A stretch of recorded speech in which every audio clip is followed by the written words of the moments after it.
5 at 6, Sibun River reaches flood stage, nearing levels recorded during Hurricane Mitch.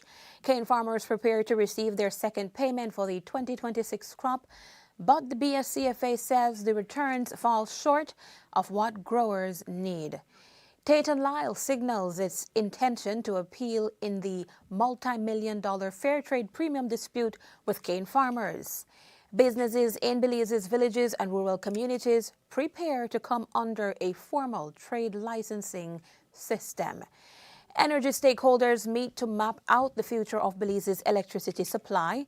Public Service Union marks its 104th anniversary with concerns over the future of trade unionism and renewed calls for whistleblower protection. And 40 secondary school students prepare to explore career opportunities aboard the Carnival Liberty. Stay tuned for these stories and more in tonight's newscast. So it started off like any other summer day in Belize. I decided to go down to Builders Hardware since I heard they had 25% off on summer outdoor products. I got a couple of items, a chair, a grill, a cooler, and I got carried away, but the prices were so good. But anyways, I might have gotten comfortable, maybe too comfortable. Then I saw the news, man, the hurricane season was not playing with me. But thank God Builders also had 25% off hurricane preparedness items as well. Flashlights, batteries, sealant, first aid kits, everything I need. And guess what? My grill survived. Introducing GrowWatt, a global leader in distributed energy solutions, delivering innovative solar technology trusted around the world. Engineered for reliability, designed for sustainability, built to power every scenario, powering homes, empowering businesses, creating a smarter energy future for Belize. For residential hybrid systems that maximize energy independence, to homes across Belize benefiting from smarter, more efficient power management.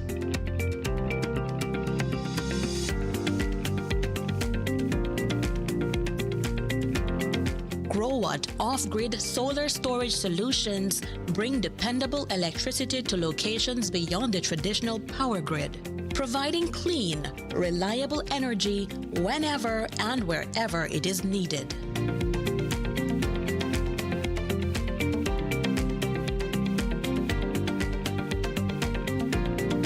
For businesses, GrowWatt delivers powerful commercial and industrial energy solutions that help reduce operating costs while improving energy security, including proven installations right here in Belize, helping businesses operate efficiently with dependable solar energy systems.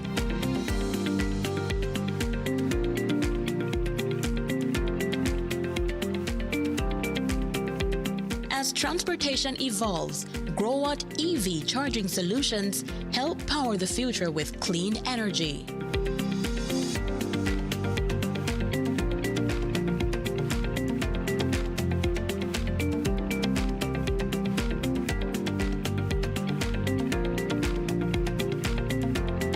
Need power on the move? GrowWatt portable solar power solutions provide flexible energy for construction sites, events, emergency applications, and temporary installations. GrowWatt delivers energy-smart solutions for a greener future. Distributed in Belize by Llano Supplies, 112 Ranchita Village, Corozal Town.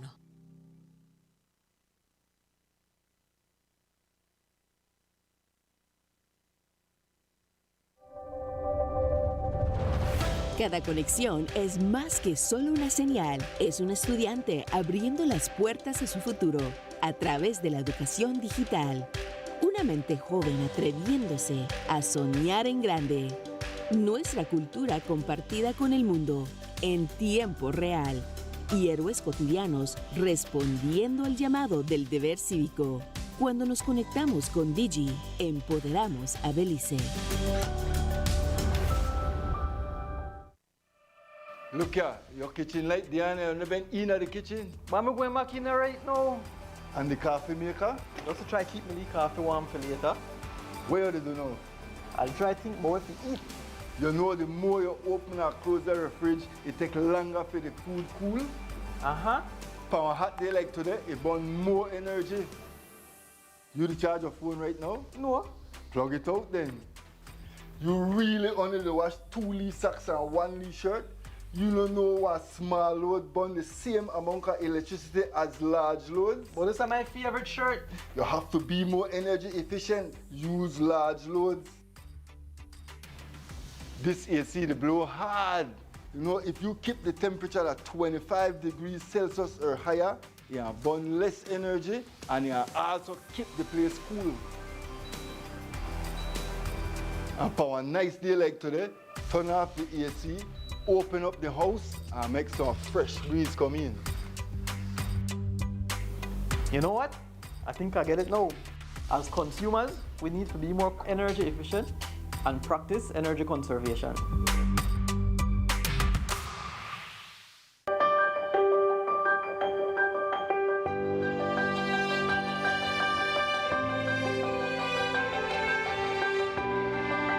This no right. Garbage in the streets, creating dump sites, throwing the trash on the highway. We not fit do that. Only we could stop this. Each of we play an important part in protecting our beautiful country.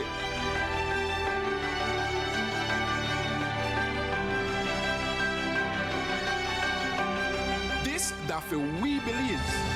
Respect it, cherish it, love it.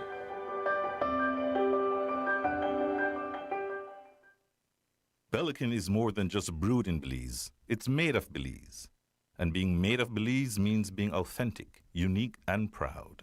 This is what that looks like.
Pelican, the beer of Belize.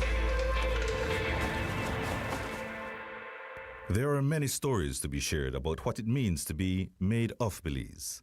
Join Pelican in celebrating our Belizean heritage by sharing your unique story.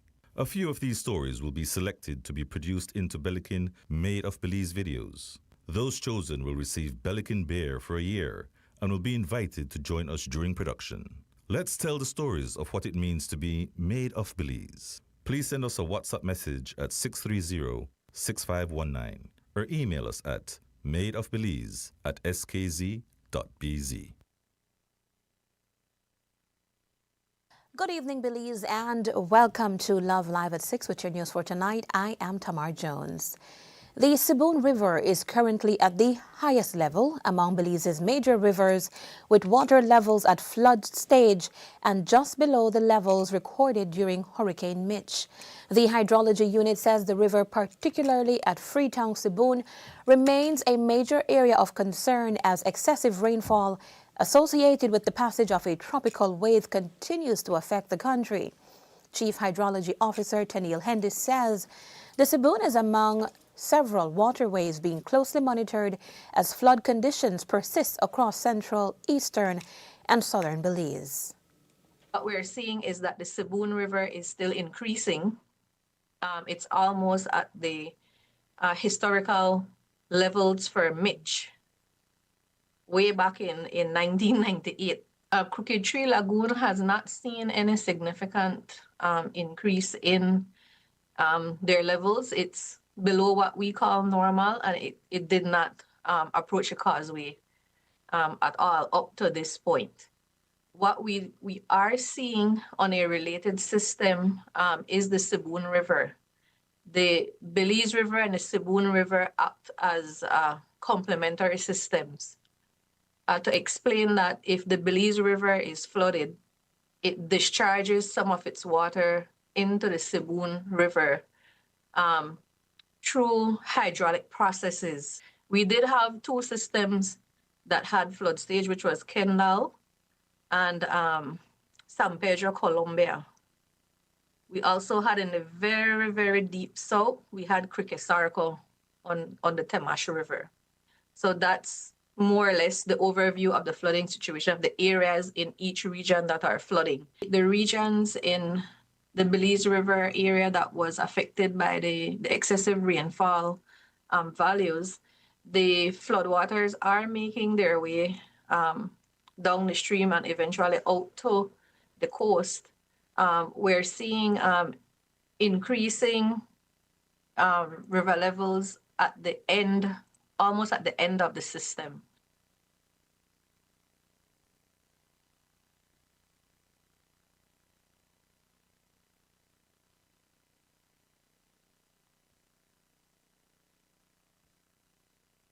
A flood warning remains in effect for the western, central, and southern portions of the country, particularly areas along the eastern slopes of the Maya Mountains. A flood alert is also in effect for Region 7 in northern Belize. Other rivers at the flood stage include the Belize River at Mortomoro and Double Run, as well as the City River. The Crooked Tree Lagoon is approaching flood stage, while the Temash River is decreasing but remains above normal levels. Forecasters warn that additional rainfall could maintain flood conditions over the next 1 to 2 days and that flooding can develop quickly with little warning. Hendy says the outlook will depend heavily on rainfall in the coming days and the amount of water continuing to move through the country's river systems. Right now, we don't have that situation in the north, but with the projections that we receive from the Met Service, there is to be periods of rain and isolated thunderstorms that will be concentrated over the northern and central areas, but we should see a decrease towards later this evening. So the next areas that we need to watch would be the northern areas. Belize City, I don't think they are going to be that impacted based on previous events that have occurred. As I explained before, the floodwaters are discharged and held within systems such as Crooked Tree Lagoon. You have several other lagoons that would also retain the water. You have Cox Lagoon that's somewhere behind Hattieville area. You have Mulhaney Creek, you have Muscle Creek. So all of these areas, they tend to retain the water and then gradually release them. So you won't have that large flood effect going into Belize City, but I would say it's a bit too early to say that they would be severely impacted by it. Maybe you might see some gradual increase in the water levels, but most of the waters, like I said, they are trapped within these natural retention systems, and then they gradually release them into the main course, the main river course. Residents in flood-prone communities are being advised to closely monitor weather and river conditions and to exercise caution, particularly near waterways and low-lying areas. Sugarcane farmers are preparing to receive their second payment for the 2026 crop, but the Belize Sugarcane Farmers Association says the amount falls well short of what growers need to meet their expenses and sustain their livelihoods. Belize Sugar Industries Limited has informed the 4 Cane Farmers Association that the second payment will be made on Wednesday, July 22. BSI has estimated the average cane price at $59.94 per ton. Under the existing payment agreement, 91% of that estimated price is due by the second payment. Farmers had already received a first payment of $42.43 per ton when their cane was delivered. BSCFA Vice Chairman Alfredo Ortega says the second payment comes at a difficult time for farmers, many of whom are facing rising production costs and other financial obligations. He says that while the payment will provide some relief, the returns from this year's crop are not enough for many farmers to survive and adequately prepare their fields for another season. The farmers were expecting a bit more than what is being given today or yesterday evening. This information was sent to us. There were many farmers that were believing that the estimate would have increased since we have almost 5 weeks since the crop has come to an end. Nevertheless, well, as you know, speculations were out there, and there were many queries from farmers. Some of them were talking about such a price over $20, but now we have received the reality on which the highest is 14, a little bit above $14, and the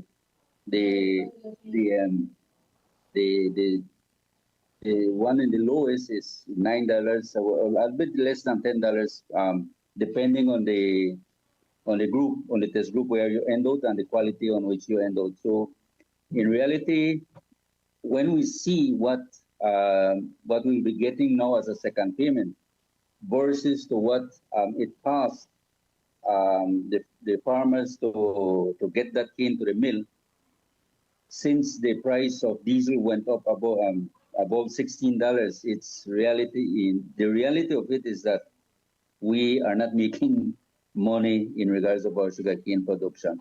Farmers have the sugar industry at heart, and there are many farmers that are doing on their own some replanting and what's not. But the crude reality is that this situation is pushing a lot of farmers out of the system. There are many issues on which is taking this situation, the climate change, and also looking forward into the pests that we are experiencing now as we speak. And the price that we are getting is one of the running problems that farmers are facing. As I mentioned before, the reality is now in our hands. We have seen now the payment that will be given to farmers this coming Wednesday, which is very low, and many of that will be staying on the bank because almost 99.5% of us farmers owe to a financial institution. So farmers will only be looking to their receipt. Maybe some of them will end up paying what they owe, and some of them will have to work with the bank to see the balance on which they will be staying because, well, as you know, farmers make their commitments with the banks, believing that there will be a good return on the second payment. But as we speak now, with this return that is a reality now, then many farmers will be staying owing their commercial institution. With another crop season ahead, Ortega says attention must now turn to measures that can improve the industry's performance and put farmers in a stronger financial position. He says government, the miller, and cane farming organizations all have a role to play in addressing the challenges affecting productivity and ensuring farmers have the support they need to invest in their fields. As we speak right now, you know that there is an amount of material that is settled right now at CIRDI, on which, well, it's a loan that the government has, which it is trying to give the farmers as a grant. Nevertheless, there is a service that is being needed to apply that material to the cane field. And that is what we have been working very close. Well, the leadership has been working very closely with the government, on which no have not reached to a positive response to assist the farmers so that they can continue the problem that we are facing right now, so that we can have production for the upcoming crop. So we are acting very diligently right now with CIRDI and the minister in charge of the sugar industry, to see how best they can assist the farmers to get the service to spray their cane fields so that they can thin this that is damaging at this point. The final production figures for the 2026 crop are expected to be provided to the cane farmers associations once BSI completes the ongoing remelting of raw sugar for the production of plantation white sugar for domestic markets. According to BSI, its cane price estimate is based on a crop of 815,285 tons of cane milled, with projected production of 74,992 tons of sugar and 29,764 tons of final molasses. The estimate also takes into account projected sales to markets in the European Union, the United States, the Caribbean, and Belize. BSI notes, however, that freight costs remain a significant unknown and that no provision has yet been made for sugar losses. Tate & Lyle Sugars Limited has indicated that it intends to appeal a Court of Appeal decision that cleared the way for the Belize Sugarcane Farmers Association to pursue its multi-million-dollar fair trade premium claim. The development follows a virtual court hearing held yesterday, in which the BSCFA was represented by attorney Magali Marin Young. According to BSCFA Vice Chairman Alfredo Ortega, the association was informed of Tate & Lyle's intention to take the matter to a higher court as the legal dispute continues. Yesterday, the matter was in court and virtually. It was only the lawyer that was present, and according to the information that was sent to us, is that Tate & Lyle lawyers went in and said that they will appeal the Court of Appeal decision. So it stayed there. Nothing more went across to it. So we will see when they will push in their appeals. I think to the CCJ. I don't know, because they have already appealed here in Belize to the Court of Appeal, and it was rejected. The appeal was rejected. So now they came out again until yesterday, on which they say that they will appeal again. So we know that they are doing this move to frustrate the farmers, but I can say that the farmers are very resilient, and we will be working to the end with this, because the move is very honest to the BSCFA on what they have been doing to us. And so we will walk through, I believe we'll be walking through to see how best the court can bring this matter to clarity and to bring it to an end, maybe in a further time. The latest development comes just over a month after the Court of Appeal dismissed an appeal by Tate & Lyle and upheld an earlier High Court decision allowing BSCFA's substantive claim to proceed. The case centers on fair trade premium payments the association says are owed to cane farmers for the 2021, 2022, and 2022-2023 crop years. The BSCFA is seeking damages and an accounting of premiums it alleges were improperly withheld. Its claim also alleges that Tate & Lyle and Belize Sugar Industries engaged in an unlawful conspiracy that caused financial losses to farmers. Tate & Lyle had sought to have the case struck out and challenged the jurisdiction of the Belizean courts, arguing that the dispute was subject to an arbitration clause contained in a previous letter of enhancement agreement. The Court of Appeal, however, found that the agreement had expired before the period covered by the claim and ruled that there were substantive issues that should be determined at trial.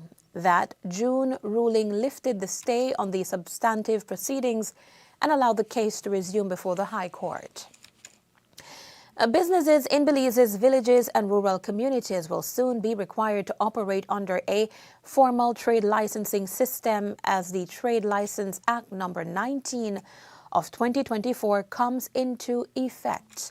The Ministry of Rural Transformation, Community Development, and Local Government has informed village councils that the management and administrative provisions of the legislation are scheduled to take effect on August 31.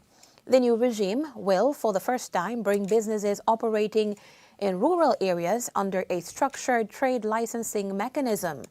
Once the commencement order is gazetted, the ministry will begin establishing the systems needed to roll out licensing for the 2027 trade licensing year, which starts on January 1st. As preparations advance, village councils are being encouraged to work closely with rural community development officers and second-class clerks assigned to district offices. The ministry says the coordination will help ensure that councils, rural businesses, and government agencies are prepared for the transition and can address potential challenges ahead of implementation.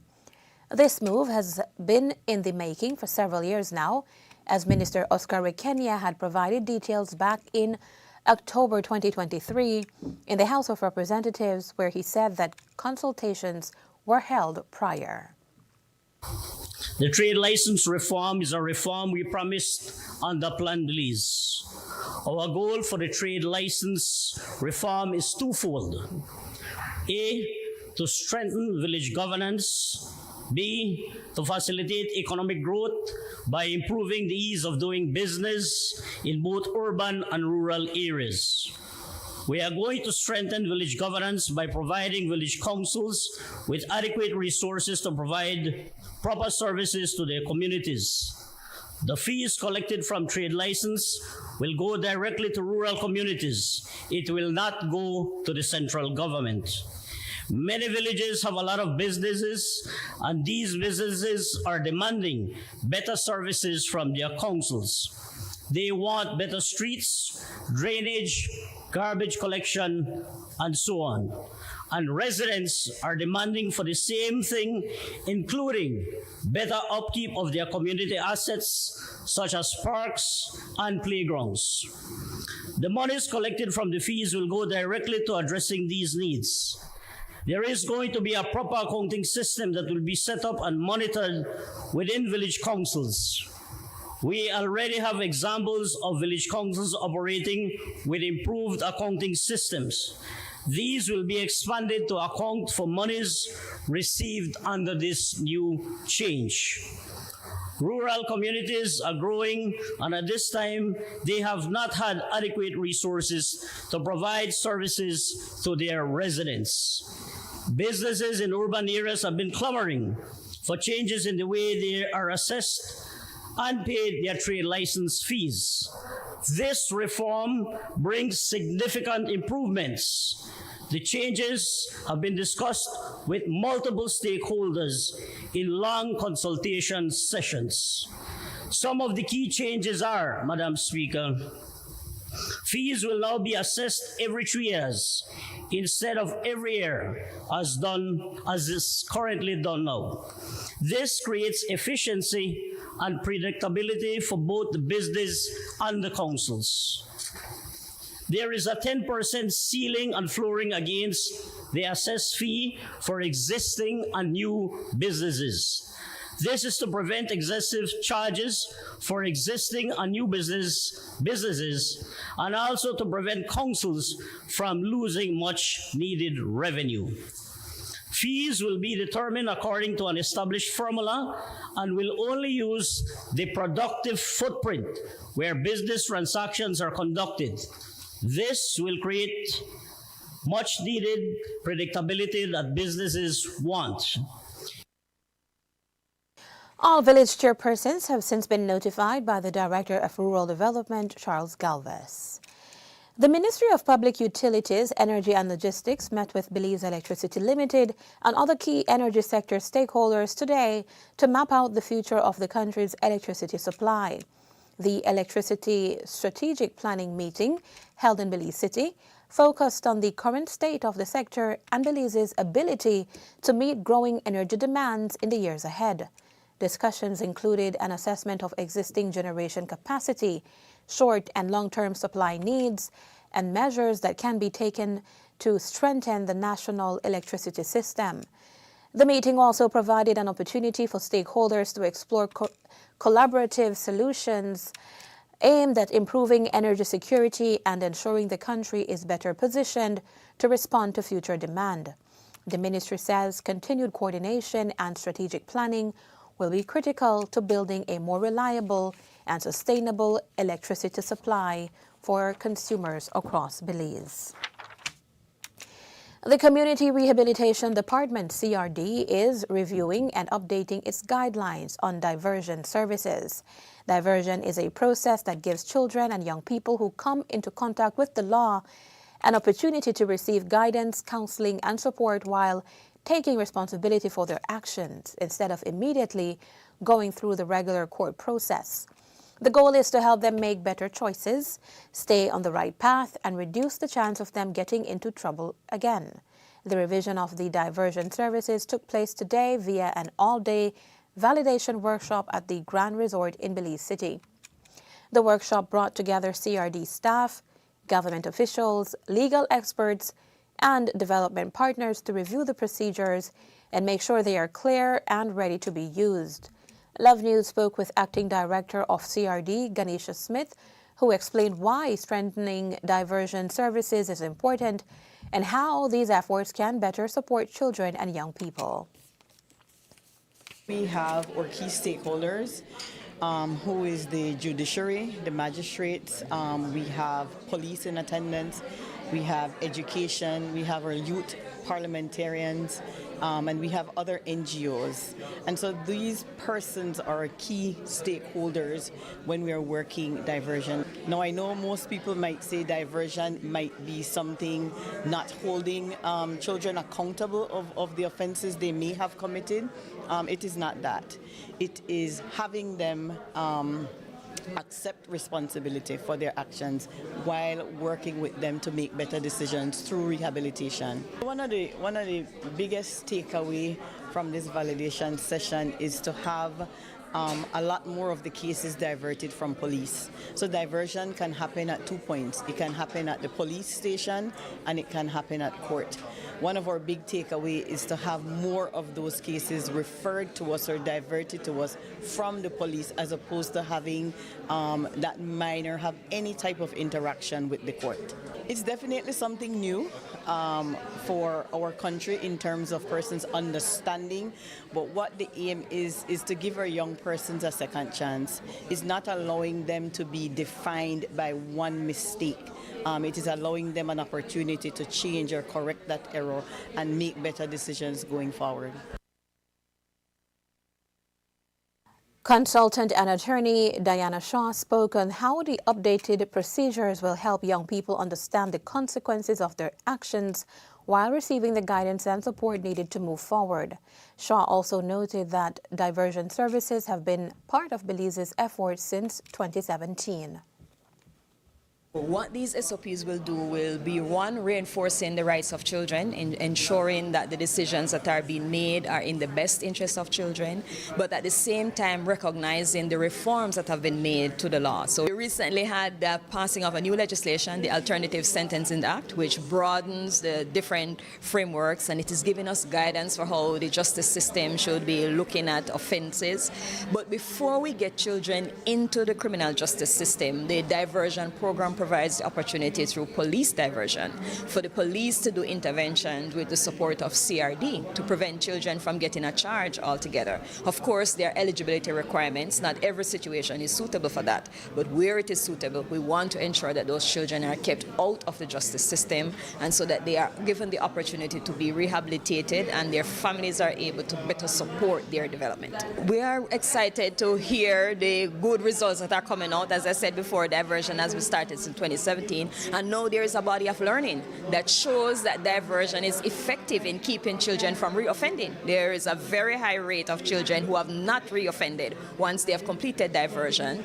We are hearing the stories from the parents and the family members, how the child's participation in diversion transformed the child's outlook, how they received training as parents about issues that they needed to address in terms of raising teenagers and dealing with behaviors of children, how they have seen that the program has supported their parenting of their children. So what we're coming today with the SOPs is bringing all of that into what we have learned and strengthening what is there for the police, for the CRD, the justice system, and the different actors that are supporting diversion, so that we can have a modernized criminal justice system that really recognizes that children who offend can be rehabilitated and that diversion is a suitable mechanism to do that and to allow those children to have a second chance. Once the review process is completed, the updated procedures will be approved and signed by key agencies, including the justice system, the police, and the community rehabilitation department before they are put into use. The workshop was held in partnership with the United Nations Development Programme through its PACE Justice Programme with funding from the European Union. Customs officers have intercepted more than a kilogram of suspected cannabis during a routine inspection at the Queen's Bond Customs Warehouse on Cesar Ridge Road, Belize City. The discovery was made on the afternoon of July 3 when an officer conducting a physical examination of a container consigned to a local logistics company found a cardboard box addressed to a person in Benkevejo del Carmen, Cayo District. Inside the package, officers reportedly found 5 vacuum-sealed parcels containing a green leafy substance believed to be cannabis. The parcels had a combined gross weight of 1,210 grams and reportedly carried markings identifying different strains. Shipping documents found with the package listed the consignee in Belize and identified the sender as being based in Oklahoma in the United States. The suspected drugs were secured by authorities, and the matter remains under investigation. The Public Service Union of Belize is marking its 104th anniversary, with its leadership reflecting on the future of trade unionism, while renewing calls for stronger protections for public officers and greater accountability in government. PSU President Dean Flowers says there are no major events planned to commemorate the milestone. Instead, the occasion is being used to reflect on the union movement, its relevance today, and the work needed to ensure it remains strong for future generations. Flowers says a major challenge facing the movement is a lack of education on trade unionism and a shortage of people willing to become actively involved. He says that without a better understanding of the role and importance of unions, attracting a new generation of members and leaders will remain difficult. Over the last 104 years, what we effectively have done is purely defending workers' rights. We've improved pay and benefits across this country, and whether you're in the private sector or not, you have benefited from the negotiations of these unions, because it is the negotiations of public sector unions that drives up pay and benefits in the private sector. Of late, one of our primary focuses, of course, is advocating for accountable government and open government. And as you can see in my message today, I'm calling for whistleblowers. Nobody should be afraid of blowing the whistle. Nobody should be afraid of calling out corruption. Nobody should be afraid of calling out when there's a threat to public health and safety.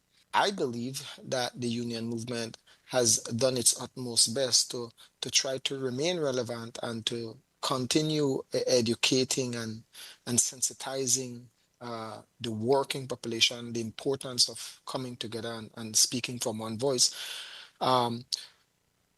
I think that conversation has not necessarily trickled into the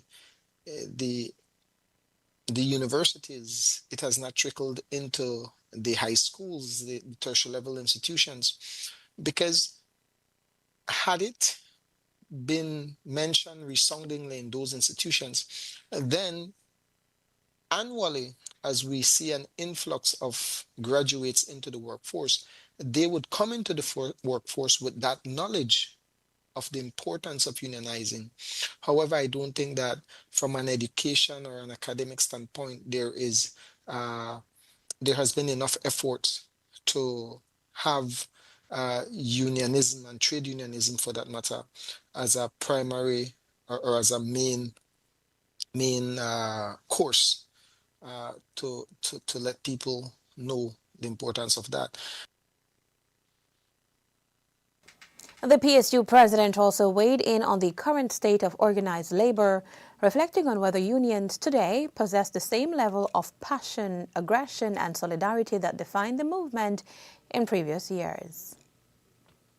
I think it's a fact that we aren't where we need to be from an informed and an educated standpoint across the movement.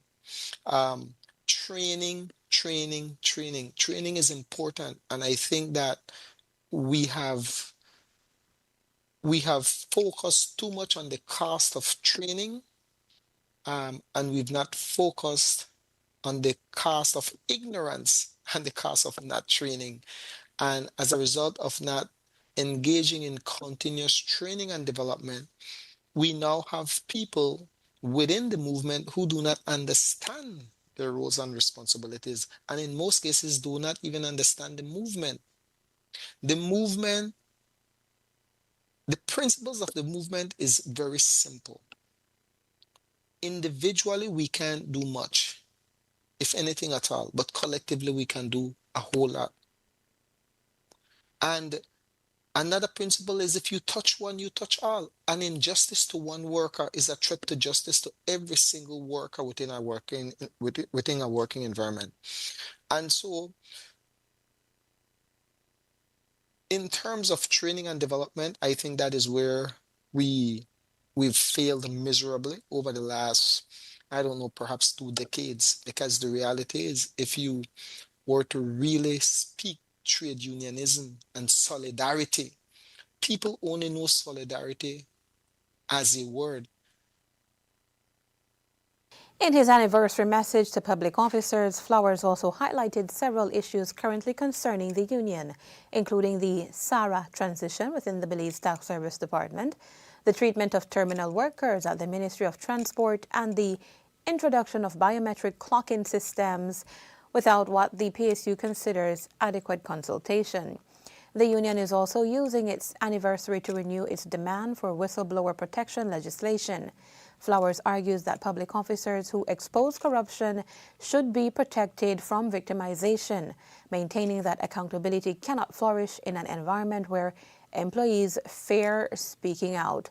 As the PSU marks more than a century of advocacy, its leadership is calling on public officers to recommit to unity and solidarity while ensuring that the trade union movement continues to defend the rights and interests of workers. 40 secondary school students had a first-hand look at life and careers aboard a major cruise ship this morning. The students boarded the Carnival Liberty, which arrived in Belize today, carrying 3,681 passengers.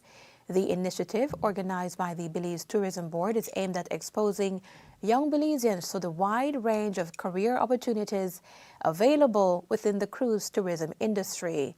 Reporter Zaina Agustin reports. For 40 secondary school students, the classroom moved from land to sea today as they stepped aboard the Carnival Liberty cruise ship to learn more about the operations behind one of Belize's key tourism sectors. The visit, hosted by the Belize Tourism Board, gave students the opportunity to explore different areas of the cruise ship while gaining first-hand knowledge of the many careers that keep the industry running. This marks the second year that the BTB has organized the cruise ship tour as a part of its continued efforts to expose young Belizeans to opportunities within cruise tourism. During their experience, students interacted with crew members and learned about the different departments on board, including hospitality, culinary services, human resources, engineering, and maritime services.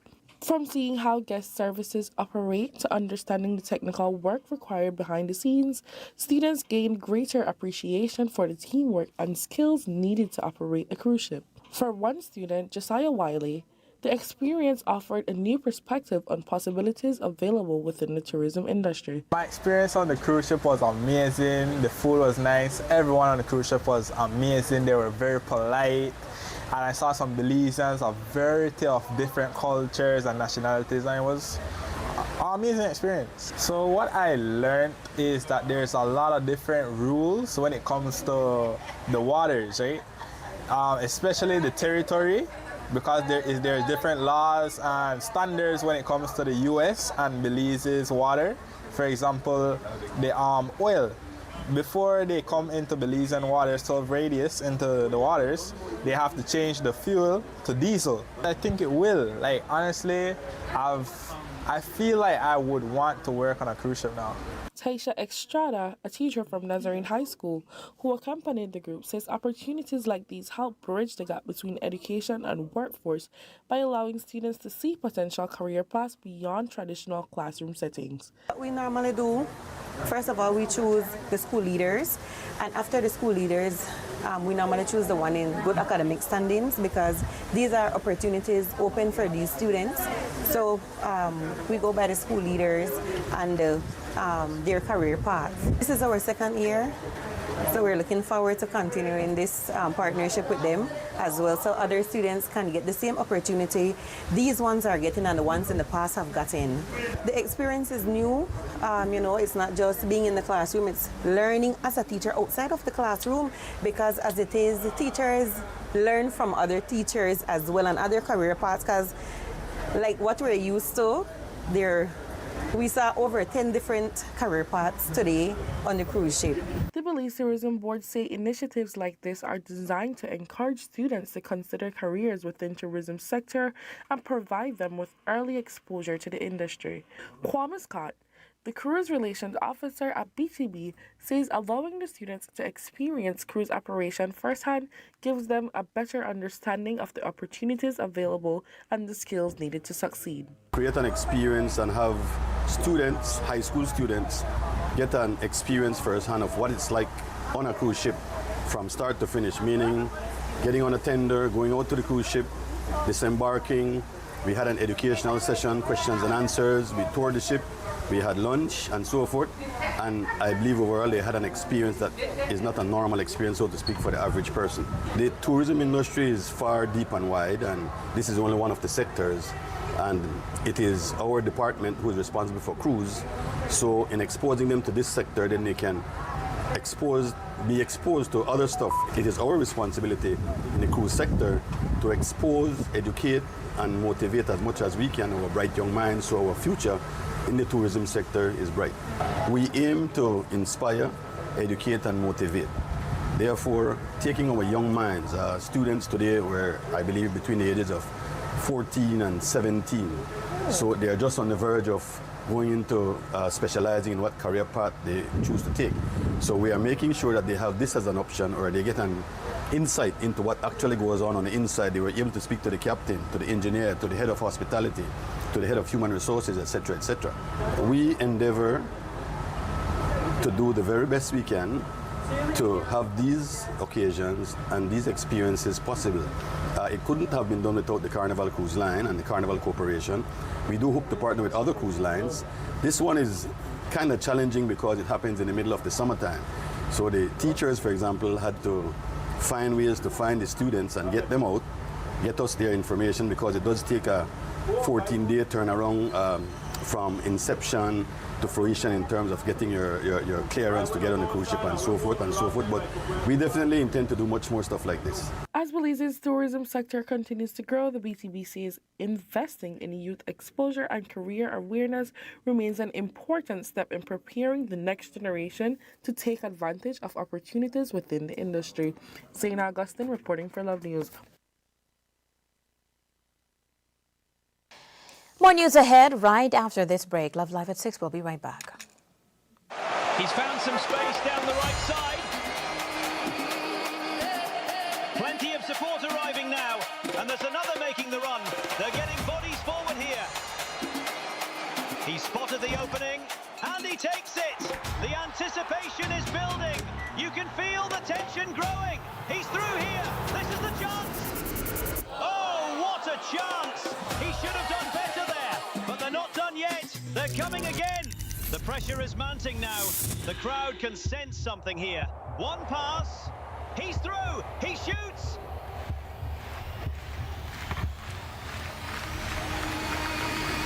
He scored. Listen to this place. What a moment. This is what football is all about. The world gathers together, all in one place.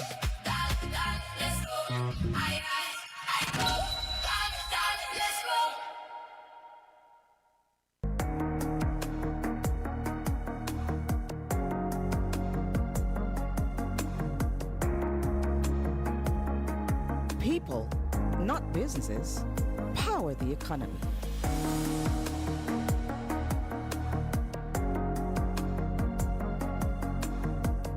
And they deserve to be acknowledged, appreciated, and compensated for their efforts. Because when your people are successful, so is your business.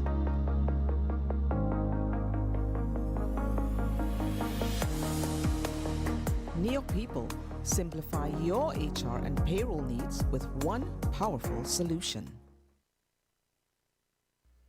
Commercial Cleaning and Products of CCP, formerly known as Carpet Care Plus, offers a wide variety of professional restorative cleaning services and products in Belize. With over 20 years of experience in the industry, our mission has always been to provide our customers with the best products and services for quality, safe, and environmentally friendly cleaning. What separates us from the rest? The services we offer. Fabric cleaning for all types of carpets, upholstery, walls, and drapes. Vehicle detailing for both the interior and exterior. Total restorative cleaning of ceramic and porcelain tiles for floors, walls, marble, granite, limestone, travertine, clay, and more. Degreasing and polishing of the entire kitchen and all its equipment. Also custom concrete designs. We are a supplier of the most cost-efficient and economically viable products when you buy our specialized super concentrated formulas, such as cleaners, disinfectants, deodorizers, and sanitizers. Additionally, we also carry professional cleaning equipment, such as mops, buckets, vacuums, doormats, and window equipment, which are very durable and practical. You can order any of our products online at www.ccpbelize.com. CCP Belize uses only trained technicians, professional commercialized equipment, and EPA certified products. Our products are 100% biodegradable. We also have certified green products, which are used by Green Globe approved companies. Visit us at 68 North Front Street, Belize City, or contact us at telephone 223-1820. Email us info@ccpbelize.com.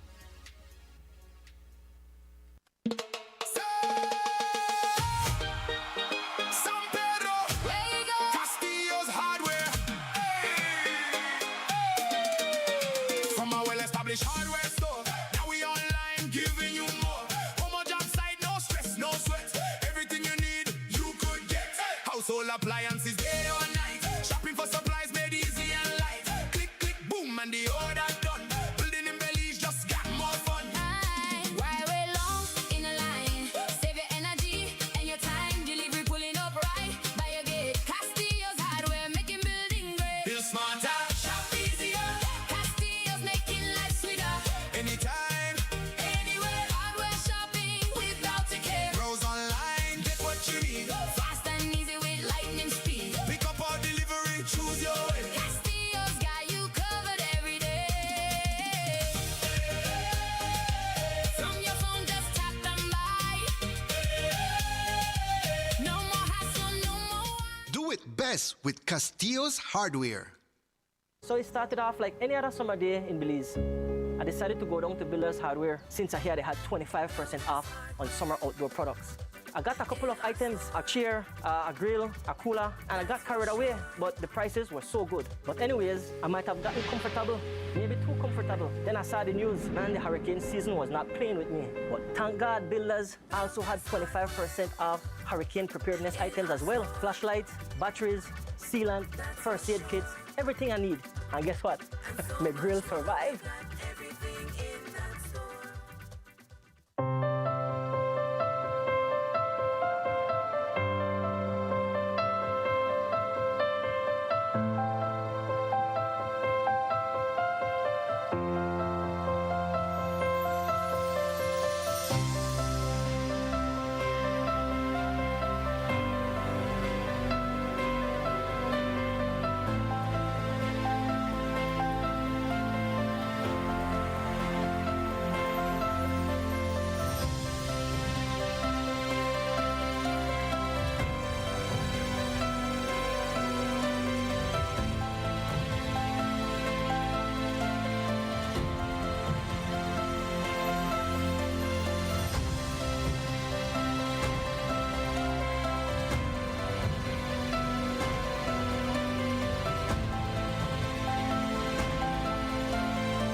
School 2026 with the Angeles Press is here. And this year is bigger and better.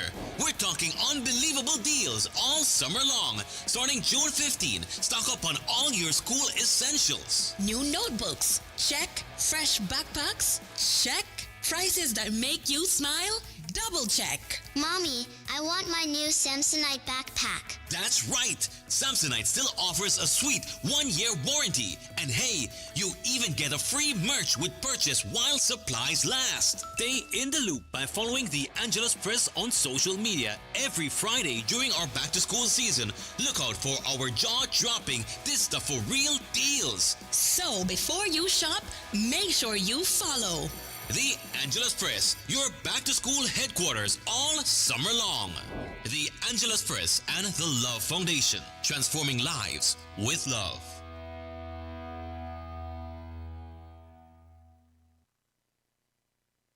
Good evening and welcome back to Love Live at 6. Love News continues its coverage of the various activities held in Miramar, Florida, through the city's sister city relationship with Belize. Belize's ambassador to the United States, Nestor Mendez, was among the guests invited to a meet and greet on Saturday, where he had an opportunity to observe several events taking place simultaneously. The activities range from a STEM logo challenge aimed at engaging young minds in science, technology, engineering, and mathematics to a fundraising initiative in support of Stella Maris School in Belize. The events form part of ongoing efforts to strengthen ties between Belizeans at home and members of the diaspora in South Florida. Ambassador Mendez spoke with us about his impressions of the activities and the importance of bringing communities together in support of Belizean institutions. I received an invitation from the city of the City Council of Miramar to be a part of this very important first day of Belize in Miramar. As you mentioned, the proclamation was done earlier this week, and it's going to be a huge event. So the Embassy of Belize is responsible for all of the United States, including the oversight of our consular network. We have a fully functioning consular office in Miami, as we do in Los Angeles, as we do in Chicago. We have a smaller one, but fully functional in New York. And we also have an entire network of honorary consular representations across the United States. So this event over this weekend is significant because it happens against a bigger backdrop of a hub of services being offered by the Belize government agencies and other entities coming from Belize.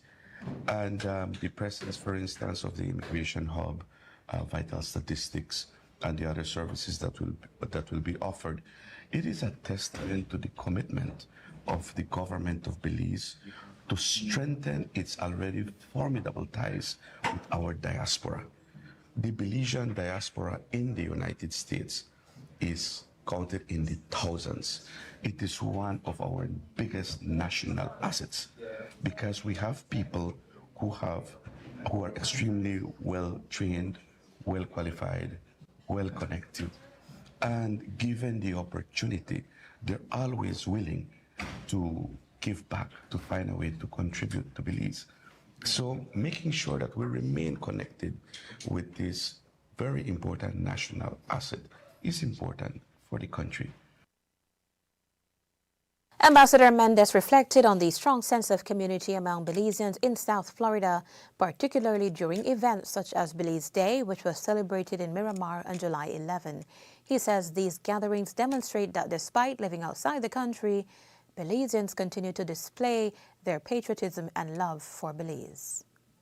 As Belizeans, in the Florida Peninsula, we have several thousands of Belizeans. I'm not sure exactly what is the count in the Miramar area, Miramar, Davie, Weston.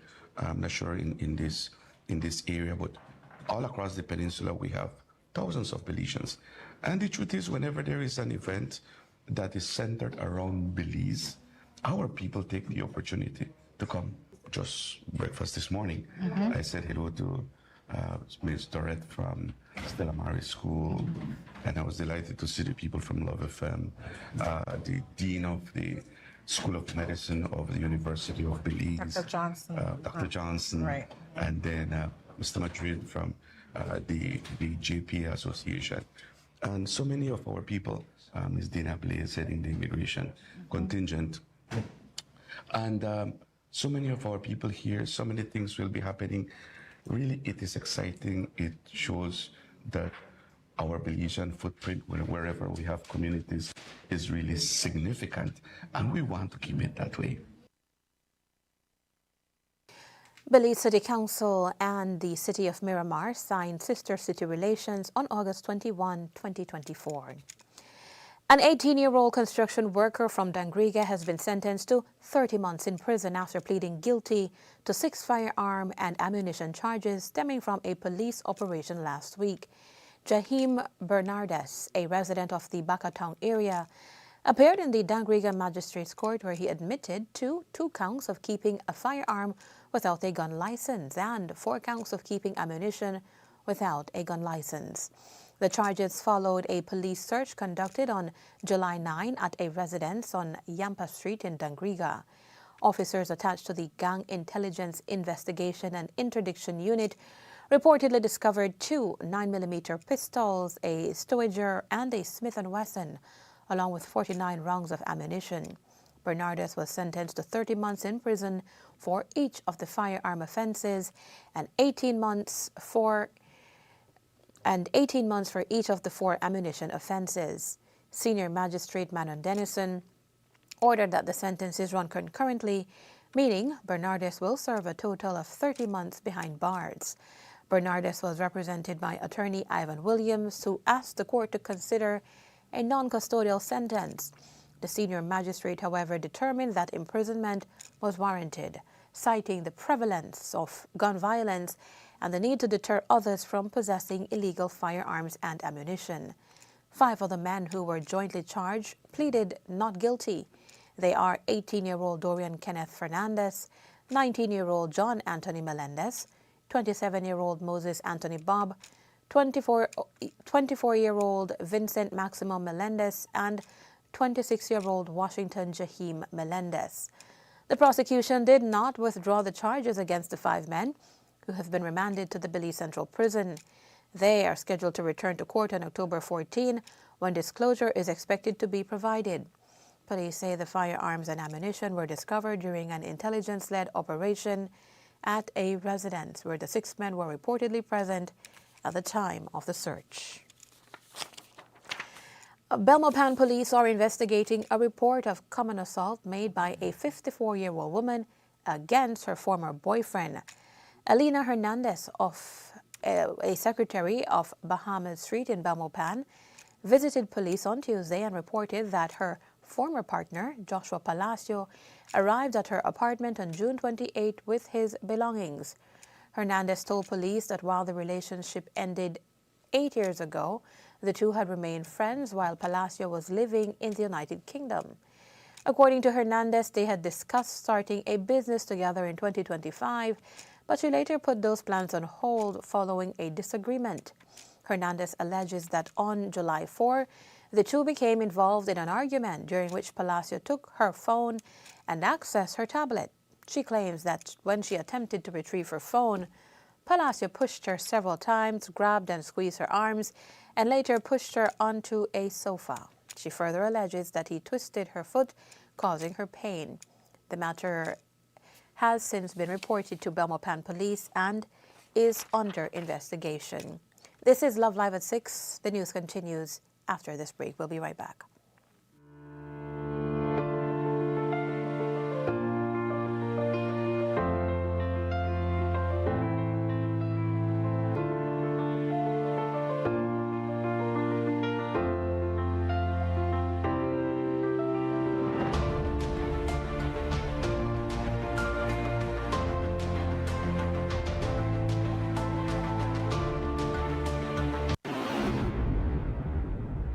If this is an emergency situation, please call 911 right away for immediate assistance. Do not use the Crime Stoppers program in an emergency situation. Do you have information about a crime or a fugitive in our community? You can submit a tip anonymously with your smartphone. Using this program in safeguarding our community also protects your identity, keeping you out of the court system, and could earn you a cash reward. Here is how it works. Download the free P3 Tips app from the Apple Store or Android Market. P3 is the provider of our secure anonymous tip collecting software. Open the app and create a PIN, but be sure to remember that number, then select your location. Next, select the type of crime. When submitting a tip, be as specific as possible. Remember, the more information you give the officers, the more likely it is that we will be able to identify the suspect or confirm a crime has taken place. This ultimately helps when making arrests. Information leading to an arrest can earn you a cash reward of up to $1,000. Never put yourself in danger to gather information. However, if you have a picture, video, or audio that will help officers, you can upload them from your phone. Once you click Submit Tip, P3 will ask to send you notifications. You choose what's right for you. Once your tip is submitted, you'll be given a tip ID and password. Keep that info safe as you'll need it to check the status of your tip. Using the app, simply log back in using the PIN you created when you first opened it. Check back if your tip leads to an arrest. You'll be told how much you were rewarded and how to anonymously collect your cash.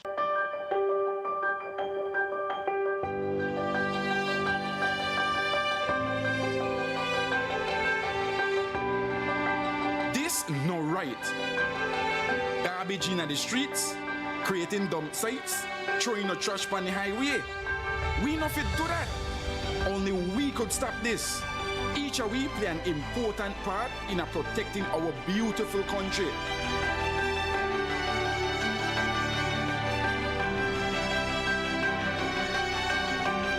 This that we believe.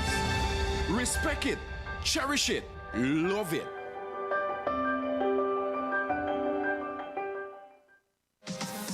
Looking to perfect your roofing or siding project with precision? At Coop Sheet Metal, we've got the machine that makes it happen. Introducing our state-of-the-art double folding machine equipped with advanced technology and engineered to handle complex metal bends in long pieces, various angles, and intricate profiles. Need trims up to 21 feet? Coop Sheet Metal has what you need. From modern siding to custom flashings and fascia details, Coop Sheet Metal makes the products better, faster, and more accurately. For residential, commercial, industrial, or even custom roofing, siding, and trims, all at one place. If you're not sure what you need, we will walk you through it from start to finish. At Coop Sheet Metal, it's not just about metal, it's about variety, confidence, and flawless finish. That's Coop Sheet Metal, your one-stop metal source from start to finish. Call now at 823-0118 or visit coopsheet.com. Manholes play a critical role in keeping our sewage and drainage systems functioning properly. They allow our maintenance team to inspect, clean, and clear blockages.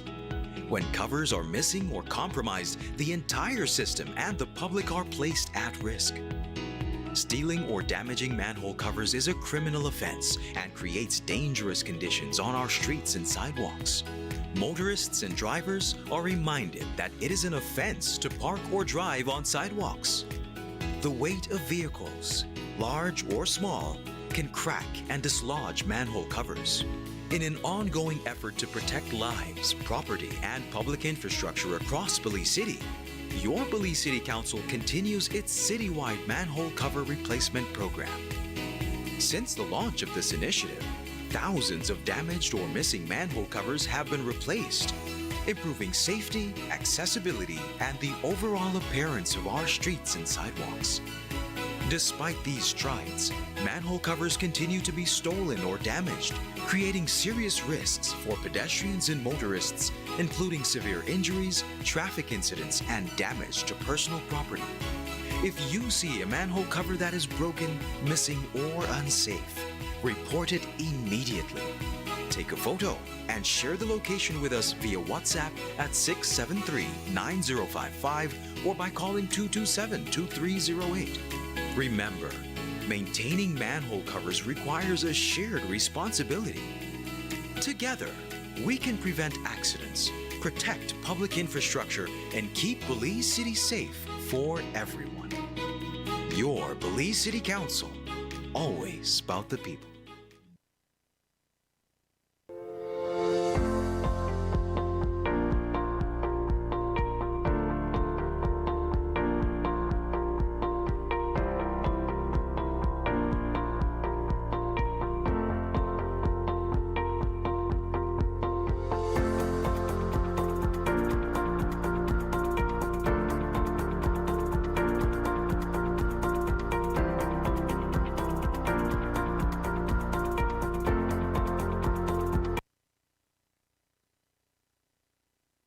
Welcome back to Love Live at 6. The senior courts of Belize are continuing efforts to integrate artificial intelligence into the administration of justice, with judicial officers and stakeholders taking part in a practical AI training session today.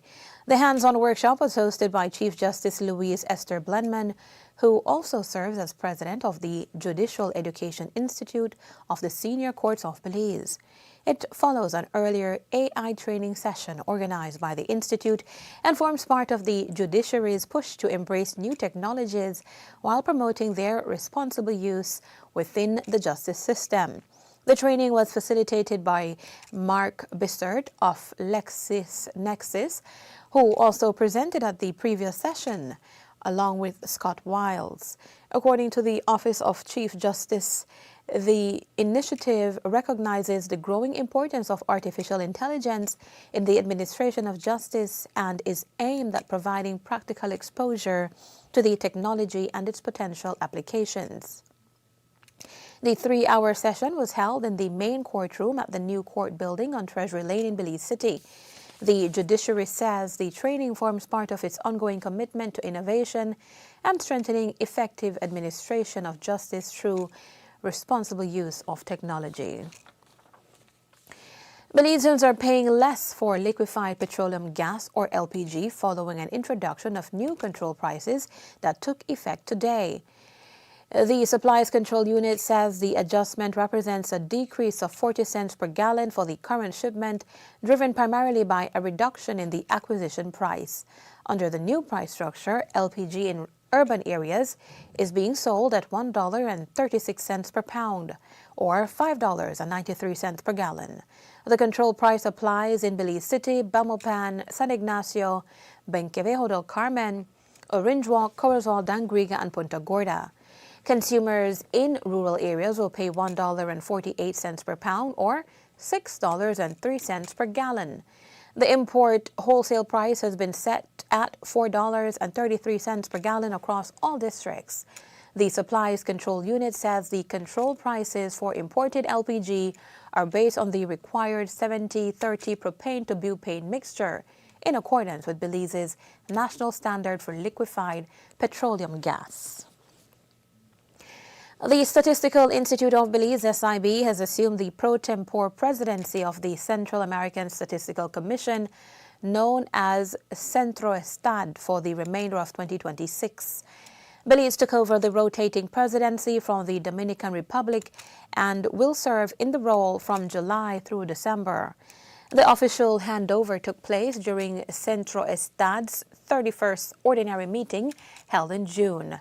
Centroestad operates within the Central American Integration System, CICA, and brings together the heads of national statistical offices from member countries. During its 6-month presidency, SIB will help guide the Commission's agenda, coordinate meeting and training activities, and advance opportunities agreed upon by member states.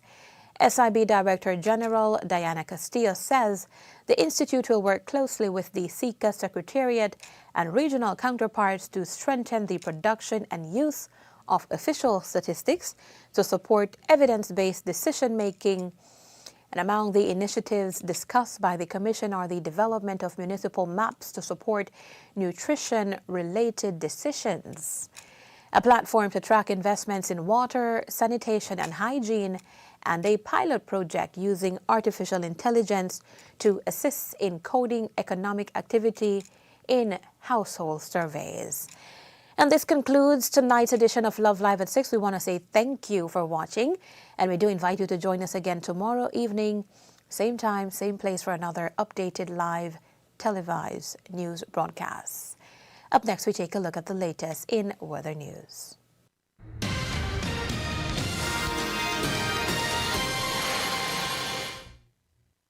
Good evening. Showers and thunderstorms affected most areas of the country this afternoon and evening as a tropical wave approaches. Moist and unstable conditions are expected to continue tonight and tomorrow. The forecast is for mostly cloudy skies tonight and tomorrow. Some showers and a few thunderstorms are likely to continue, especially over central and southern areas tonight, then increase over most areas tomorrow. Overnight temperatures are expected to be about 81 Fahrenheit near the coast, 73 Fahrenheit inland, and 67 Fahrenheit up in the hills. Tomorrow, highs are expected to reach about 86 Fahrenheit along the coast, 90 Fahrenheit inland, and 77 Fahrenheit in the hills. Winds are from the east to northeast at about 10 to 20 knots, producing choppy sea conditions. Gusty winds and rough seas are possible near heavy showers and thunderstorms. Therefore, operators of small crafts should exercise caution. The high tide will occur at 2 minutes to 11 tonight, and low tide will be at 3:47 tomorrow morning. The moon will set at 7 minutes after 7 tonight, and the sun will rise at 5:26 tomorrow morning. In the outlook, a few showers and thunderstorms are likely to continue affecting central and southern areas on Wednesday night. Then showers and thunderstorms are expected to be isolated, except for a few more over the south on Thursday. There is an excessive rainfall watch in effect. Rainfall of about 2 to 4 inches or more is possible, especially over southern districts during the next 24 to 36 hours. Therefore, residents should monitor the weather situation and contact the Hydrology Unit or NEMO for any information on flooding. In the tropical weather outlook, tropical cyclone formation is not expected over our region during the next 48 hours. And in the sargassum forecast, there is a high chance that more sargassum mats will affect beaches across the country during the coming days. And that concludes this evening's weather report and forecast produced at the National Meteorological Service. More information is available on our website at nms.gov.bz and on the Belize Weather app.